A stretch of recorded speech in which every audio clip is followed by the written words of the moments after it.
ഞാൻ നിയമസഭാ തെരഞ്ഞെടുപ്പ് റിപ്പോർട്ട് ചെയ്യാനായി ബംഗാളിലാണ്. ഒന്നാം ഘട്ടം കഴിഞ്ഞു. ഏപ്രിൽ 29 ഏതാനും ദിവസങ്ങൾക്കുള്ളിൽ രണ്ടാം ഘട്ടമാണ്. ഇപ്പോൾ ഞാൻ നിൽക്കുന്നത് ഇന്ത്യയുടെ ചരിത്രം നിർണായകമായ ഒരു വഴിത്തിരിവിലെത്തിയ ഒരിടത്താണ്. ഇതാണ് പലാശി, അല്ലെങ്കിൽ ബ്രിട്ടീഷുകാർ വിളിച്ചിരുന്നത് പോലെ പ്ലാസി. 1757 യുദ്ധത്തിന്റെ സ്മരണയ്ക്കായുള്ള സ്മാരകമാണിത്. ഇവിടെ വെച്ചാണ് യുവ നവാബായ സിറാജ് ഉദ് ദൗളയെ അദ്ദേഹത്തിന്റെ സ്വന്തക്കാർ തന്നെ ചതിച്ചതും ബംഗാളിന്റെയും ഒടുവിൽ ഇന്ത്യയുടെ മുഴുവനും താക്കോലുകൾ റോബർട്ട് ക്ലൈവിനും ഈസ്റ്റ് ഇന്ത്യ കമ്പനിക്കും കൈമാറിയതും. അതൊരു സൈനിക പരാജയം മാത്രമായിരുന്നില്ല, 200 വർഷത്തെ കൊളോണിയൽ ഭരണത്തിന്റെ തുടക്കമായിരുന്നു അത്. ഈ സ്മാരകത്തിന്റെ ചില ദൃശ്യങ്ങൾ നിങ്ങളെ കാണിക്കാൻ ഞാൻ മൃണ്മോയോട് ആവശ്യപ്പെടുകയാണ്. ഇത് തീർച്ചയായും 1998 തുറന്നതാണ്. ഇതിനകത്താണ് യഥാർത്ഥ സ്മാരകം. നിങ്ങൾക്ക് അത് കാണാം. ഇപ്പോൾ ഇവിടെ വലിയ തിരക്കൊന്നുമില്ല, ഇവിടെ നല്ല ചൂടുമുണ്ട്. പക്ഷേ അതല്ലെങ്കിൽ പോലും ഇത്രയേറെ ചരിത്ര പ്രാധാന്യമുള്ള ഒരു സ്ഥലമായിട്ടും ഇവിടുത്തെ യഥാർത്ഥ അവസ്ഥ അത്ര മികച്ചതായി തോന്നുന്നില്ല. ഇപ്പോൾ ഇത് ലോകത്തിന്റെ നാനാഭാഗത്തു നിന്നും ആളുകളെ ആകർഷിക്കേണ്ട ഒരു സ്ഥലമാണ്. എന്നിട്ടും വിനോദസഞ്ചാരികൾക്കുള്ള അടിസ്ഥാന സൗകര്യങ്ങൾ ഇവിടെ ഇല്ലെന്ന് തന്നെ പറയാം. അതായത് ഇതുപോലുള്ള സ്ഥലങ്ങൾ നമ്മൾ സംരക്ഷിക്കുന്നില്ലെങ്കിൽ നമുക്ക് പൈതൃകമായി ലഭിച്ച ചരിത്രത്തെ പിന്നെങ്ങനെയാണ് നമ്മൾ കാത്തു സൂക്ഷിക്കുക എന്ന് ചിന്തിച്ചു പോകും. ഇത് പലാശി സ്മാരകത്തിൻ്റെ രണ്ടാം ഭാഗമാണ്. ഇതെന്താണെന്ന് ഞാൻ നിങ്ങൾക്ക് കാണിച്ചു തരുന്നതിന് മുൻപ് ഞാനൊരു കാര്യം ചൂണ്ടിക്കാണിക്കാൻ ആഗ്രഹിക്കുന്നു. ഇത് അക്ഷരാർത്ഥത്തിൽ വയലുകൾക്ക് നടുവിലാണ്. ഒരുപക്ഷെ ഏക ആശ്വാസം എന്തെന്നാൽ ഈ സ്ഥലത്തേക്ക് ഒരു കോൺക്രീറ്റ് റോഡ് പുതുതായി നിർമ്മിച്ചിട്ടുണ്ട്. കൂടാതെ ഈ പ്രദേശം മുഴുവൻ വെള്ള പൂശി പെയിന്റ് ചെയ്തിട്ടുമുണ്ട്. പക്ഷേ ഇതെന്താണെന്ന് ഞാൻ നിങ്ങളെ കാണിച്ചു തരാം. നവാബ് സിറാജ് ഉദ് ദൗളയുടെ സൈന്യത്തിലെ പ്രധാനപ്പെട്ട ആളുകൾ യഥാർത്ഥത്തിൽ വീണത് ഇവിടെയാണ്. ബക്ഷിമിർ മദൻ, ബഹാദൂർ അലി ഖാൻ, നവായ് സിംഗ് ഹസാരി. ഈ ഫലകത്തിൽ പറയുന്നത് പോലെ 1757 ജൂൺ 23 അവരെല്ലാവരും ഇവിടെ വീണത്. പക്ഷേ ചരിത്രം ഇവിടെ ഭൂതകാലത്തെക്കുറിച്ച് മാത്രമല്ല. നിയമസഭാ തെരഞ്ഞെടുപ്പിനായി ഞാൻ ബംഗാളിലൂടെ സഞ്ചരിക്കുമ്പോൾ പലാശിയുടെ പ്രതിധ്വനികൾ അതിശയകരമാം വിധം ആധുനികമായി തോന്നുന്നു. നിർണായകമായ ഒരു രാഷ്ട്രീയ പോരാട്ടത്തിന്റെ നടുവിലാണ് നമ്മൾ. ഒന്നാം ഘട്ടം കഴിഞ്ഞു, രണ്ടാം ഘട്ടം ദിവസങ്ങൾ മാത്രം അകലെയാണ്. ഒരിക്കൽ കൂടി ബംഗാളിനായുള്ള പോരാട്ടം നടക്കുന്നത് തീപ്പൊരി വാചകമടികളോടെയാണ്. പുറത്തുനിന്നുള്ളവരും അകത്തുള്ളവരും തമ്മിലുള്ള പോരിനെക്കുറിച്ചും വഞ്ചനയെക്കുറിച്ചും വിശ്വസ്തതയെക്കുറിച്ചുമുള്ള സംസാരങ്ങൾ നമ്മൾ കേൾക്കുന്നു. 1757 മുതൽ ഈ മണ്ണിനെ നിർവചിച്ച പ്രമേയങ്ങളാണവ. അന്ന് ശക്തരായവരുടെ മാറിക്കൊണ്ടിരിക്കുന്ന കൂറാണ് സാധാരണക്കാരൻ്റെ വിധി തീരുമാനിച്ചിരുന്നത്. ഇന്ന് അധികാരം വോട്ടറിലേക്ക് മാറിയിരിക്കുന്നു. പ്രചാരണത്തിൻ്റെ അവസാന ഘട്ടത്തിലെ ചൂട് കൂടുകയും രാഷ്ട്രീയാധികായന്മാർ ഏറ്റുമുട്ടുകയും ചെയ്യുമ്പോൾ ബംഗാളിലെ ഈ തീവ്രമായ രാഷ്ട്രീയ പ്രചാരണത്തിനിടയിൽ സാധാരണക്കാരൻ്റെ ശബ്ദം കേൾക്കുന്നുണ്ടോ എന്നതാണ് ഒരുപക്ഷെ ചോദിക്കേണ്ടതും ചർച്ച ചെയ്യേണ്ടതുമായ വലിയ ചോദ്യമെന്ന് ഞാൻ കരുതുന്നു. ഞാൻ പലാശി സ്മാരകത്തിന് തൊട്ടടുത്താണ്. ഞാനത് ഇതിനകം കണ്ടു. അതിൽ നിന്ന് ഒരു ചരിത്രബോധം ലഭിക്കുകയും ചെയ്തു. പക്ഷേ ഈ തിരഞ്ഞെടുപ്പിനെക്കുറിച്ചും രാഷ്ട്രീയത്തെക്കുറിച്ചുമൊക്കെ പലാശിയിലെ ജനങ്ങൾക്ക് എന്ത് തോന്നുന്നു എന്നതിനെപ്പറ്റി അവരിൽ നിന്ന് ഒരു ധാരണയുണ്ടാക്കണമെന്നും ഞാൻ ചിന്തിച്ചു. എൻ്റെ കൂടെ ഇവിടെ കുറച്ച് ആളുകളുണ്ട്.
ഇതാണ് ആ പഞ്ചസാര മിൽ. ഇതിനെക്കുറിച്ചാണ് നാട്ടുകാർ ഇപ്പോൾ സംസാരിച്ചു കൊണ്ടിരുന്നത്. അപ്പോൾ ഇവിടുത്തെ അവസ്ഥ എന്താണെന്ന് ഒന്ന് വന്ന് കാണാമെന്ന് ഞാൻ വിചാരിച്ചു. ഇപ്പോൾ ഇതാണ് പ്ലാസി ഷുഗർ മിൽ. ഇത് ഈ പ്രദേശത്തെ ഏറ്റവും വലിയ പഞ്ചസാര മില്ലുകളിൽ ഒന്നായിരുന്നു. പിന്നെ തീർച്ചയായും ഇതൊരു സ്വകാര്യ സ്ഥാപനമായിരുന്നു. സാമ്പത്തിക ഞെരുക്കം കാരണം 2017 ഇത് അടച്ചുപൂട്ടി. അതിനുശേഷം ഇത് പുനരുജ്ജീവിപ്പിക്കാൻ പദ്ധതികളുണ്ടായിരുന്നു. പക്ഷേ അവയൊന്നും നടപ്പിലായില്ല. ഈ പഞ്ചസാര മില്ലിൽ നിന്ന് യഥാർത്ഥത്തിൽ പ്രയോജനം ലഭിച്ചിരുന്ന ഏകദേശം 3500 കർഷകരുണ്ടായിരുന്നു. അവർ ഏകദേശം 1200 ഹെക്ടർ സ്ഥലത്ത് കരിമ്പ് കൃഷി ചെയ്തിരുന്നു. ഇപ്പോൾ വ്യക്തമായും നെല്ല്, ചണം, കടുക്, പച്ചക്കറികൾ പോലുള്ള മറ്റ് വിളകളിലേക്ക് അവർക്ക് മാറേണ്ടി വന്നു. 2024 ഇത് പുനരുജ്ജീവിപ്പിക്കാൻ സംസ്ഥാന സർക്കാരും ഒരു പദ്ധതി ചർച്ച ചെയ്തിരുന്നു. പക്ഷേ ഇതുവരെ ഒന്നും സംഭവിച്ചിട്ടില്ല.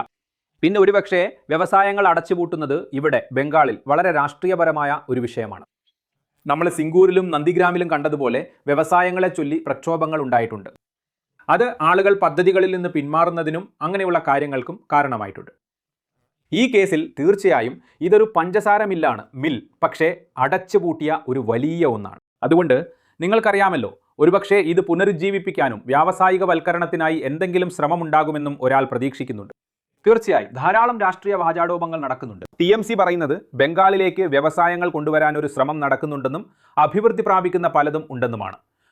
BJP പറയുന്നത് മമതയും TMCയും കാരണമാണ് വ്യവസായികളും ബംഗാൾ വിടുന്നത് എന്നാണ്. അതുകൊണ്ട് രാഷ്ട്രീയം മാറ്റിവെച്ചാൽ ഇതുപോലുള്ള അടിസ്ഥാന സൗകര്യങ്ങൾ ശരിക്കും ഉപയോഗിക്കാൻ കഴിഞ്ഞാൽ അത് ബംഗാളിലെ ജനങ്ങളെ വലിയ രീതിയിൽ സഹായിക്കുമെന്ന് ഒരാൾ പ്രതീക്ഷിക്കുന്നുണ്ട്.